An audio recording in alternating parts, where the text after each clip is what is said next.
अरे प्रिया, तुम तो बहुत खुश लग रही हो। कोई खबर है क्या? हाँ बाबा, मैंने आपसे कहा था ना कि मेरे सारे पेपर्स बहुत अच्छे गए हैं और अभी मैंने रिजल्ट देखा, मेरे बहुत अच्छे मार्क्स आए हैं। मुझे तो पहले से ही पता था। मेरी बेटी इतनी समझदार है, उसके अच्छे मार्क्स तो आने ही थे। बस 1 साल और बाबा, फिर आप देखना, जब मेरी जॉब लग जाएगी तो मैं आपको कोई काम करने ही नहीं दूंगी।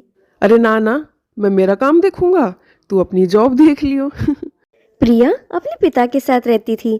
उसकी माँ कुछ सालों पहले बीमारी के होते हुए चल बसी। इस मुश्किल घड़ी में भी प्रिया ने कभी अपनी हिम्मत नहीं तोड़ी और अपने पिता का हमेशा साथ ही दिया। प्रिया दिन रात एक कर मन लगाकर पढ़ाई करा करती। पूरे कॉलेज में उसी के सबसे अच्छे मार्क्स आते थे। ज्यादातर वक्त उसका कॉलेज की लाइब्रेरी में ही गुजर जाता था। प्रिया का बस अब एक ही सपना था कि उसकी एक अच्छी जगह से जॉब लग जाए ताकि उसके पिता को धक्के ना खाने पड़े। वहीं प्रिया के पिता मोहन आलू पूरी का ठेला लगाया करते। मोहन को पीने की बुरी आदत भी लग गई थी। जब से प्रिया की माँ गुजर गई थी, उन्होंने पीने को ही अपना सहारा बना लिया। एक दिन मोहन ने सोचा कि प्रिया का उसके अलावा इस दुनिया में कोई भी नहीं है, इसलिए उसको उसके पीने की ये लत छोड़ देनी चाहिए। आ गई तुम प्रिया। कैसा लगा तुम्हें अपनी सहेली के घर रुककर?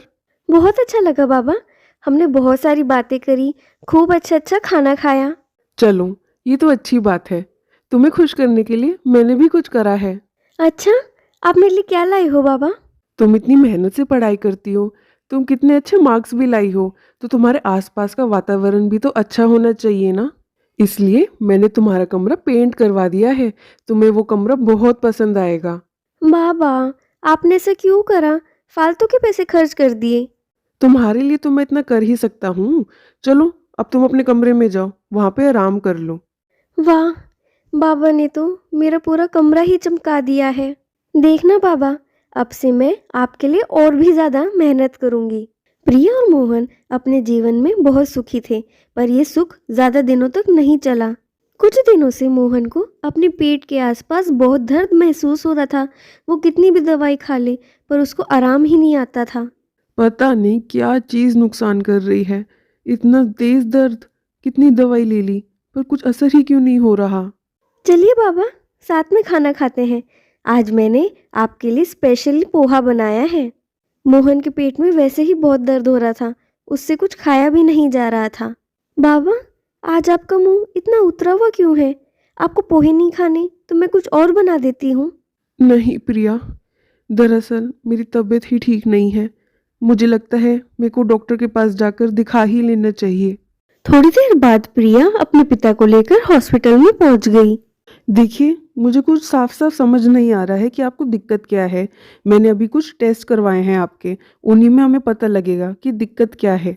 डॉक्टर, मेरे बाबा को क्या हुआ है? उन्हें इतना दर्द क्यों महसूस हो रहा है? देखो, अभी कुछ कह नहीं सकते, तुम चिंता मत करो, थोड़ी देर में सब पता लग जाएगा।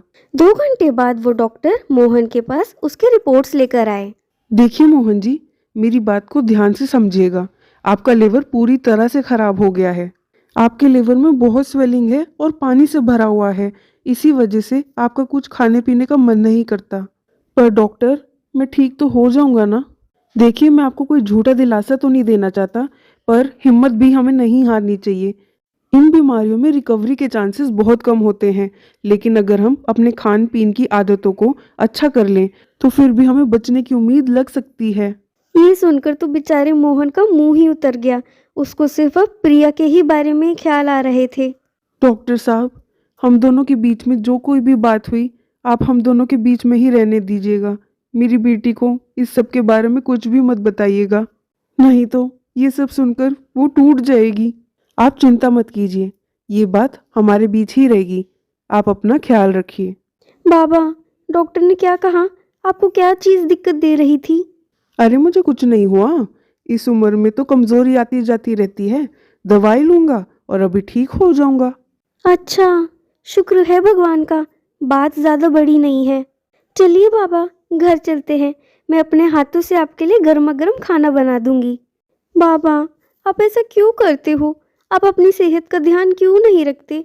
सारा दिन काम करते रहते हो। आपको पता है मैं कितनी ज्यादा डर गई थी। तू चाहती है ना कि मेरी सेहत बिल्कुल ठीक रहे, तो तुम मेरा एक काम कर, तू ये आलू पूरी बनाना सीख ले, मेरी बहुत मदद हो जाएगी। आपके लिए तो पापा मैं कुछ भी कर दूंगी। ये आलू पूरी क्या चीज़ है? ये भी आप बात सही कह रहे हो। ये खाना बनाना सीख लूंगी तो आपकी मदद तो कर सकूंगी। आपकी दवाई का समय हो रहा है, मैं अभी ले आती हूँ। मुझे माफ़ कर देना प्रिया, अभी मैं तुम्हें कुछ भी नहीं बता सकता। अगर मैं नहीं रहा तो कम से कम तुम आलू पूरी बनाकर कुछ पैसे कमा लोगी, बाद में तो तुम्हारी जॉब लग ही जाएगी। बाबा इतने ज़्यादा कमज़ोर हो जाएंगे, ऐसा तो मैंने कभी सोचा भी नहीं था। सारी गलती मेरी ही है। पापा घर का काम भी करते हैं, बाहर का भी काम करते हैं, इसलिए थक जाते होंगे। अब से घर का सारा काम मैं ही संभालूंगी और बाबा के लिए आलू पूरी बनाना भी सीखूंगी। प्रिया बहुत ही मेहनती लड़की थी।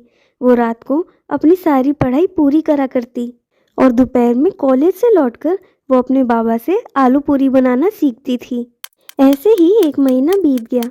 मोहन की तबीयत अब कुछ ज़्यादा ही ढीली होने लगी थी, इसलिए प्रिया ही आलू पूरी का ठेला संभालने लगी। अरे बेटा सुनो, आलू पूरी का ये जो ठेला पहले लगाते थे वो कहाँ है? काका, वो मेरे बाबा हैं। उनकी तबीयत आजकल कुछ ठीक नहीं रहती, इसलिए वो घर पर हैं। पर आप उनके बारे में क्यों पूछ रहे हैं?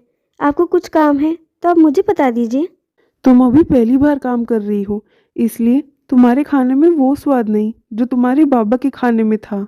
तुम्हारे बाबा के खाने की तो बात ही कुछ और है।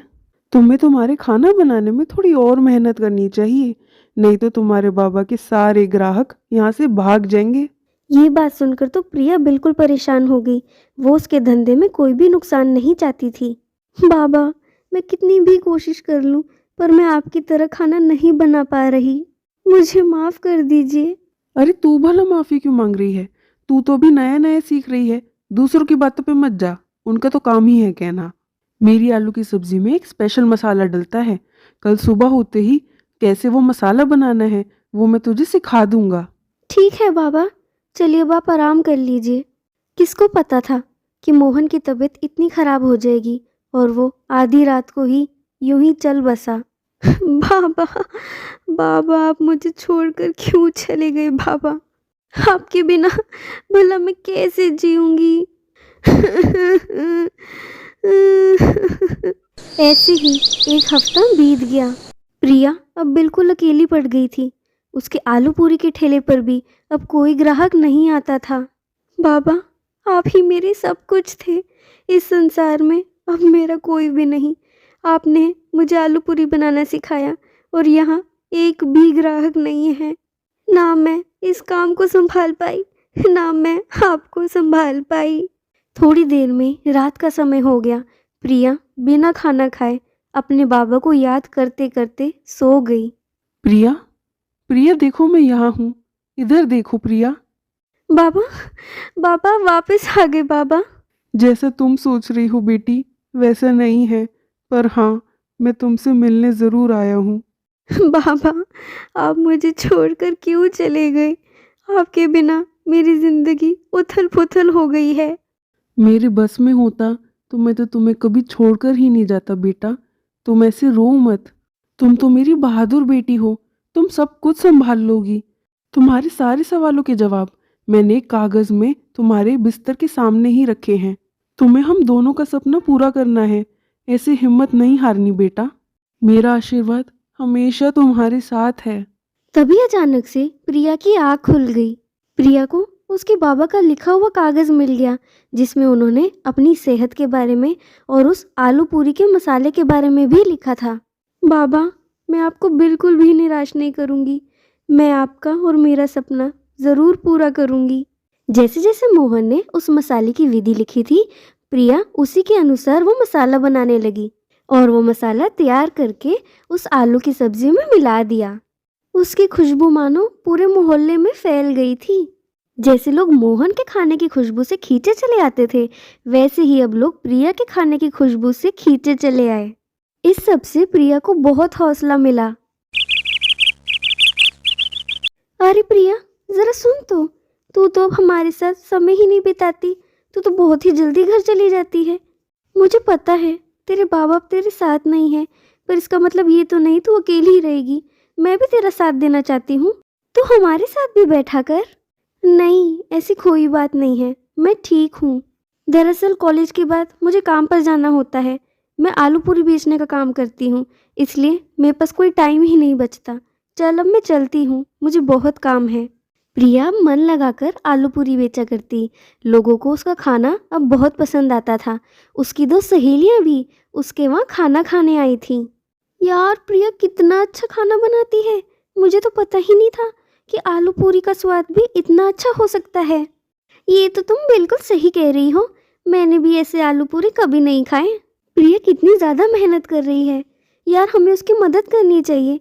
तुम तो फूड व्लॉगिंग करती हो ना, तुम उसके वीडियो बनाकर अपने चैनल पे क्यों नहीं डाल देती? हमारे कॉलेज के भी सारे दोस्त यहीं पर खाना खा लेंगे, दूसरी जगह का क्या खाना, जब यहाँ इतना स्वादिष्ट खाना मिल रहा हो। प्रिया को बहुत मदद हो जाएगी।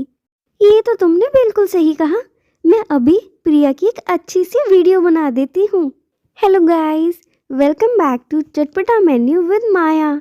आज मैं आपको एक नई जगह का स्वाद बताने जा रही हूँ। यहाँ की आलू पूरी खाओगे तो खाते ही रह जाओगे।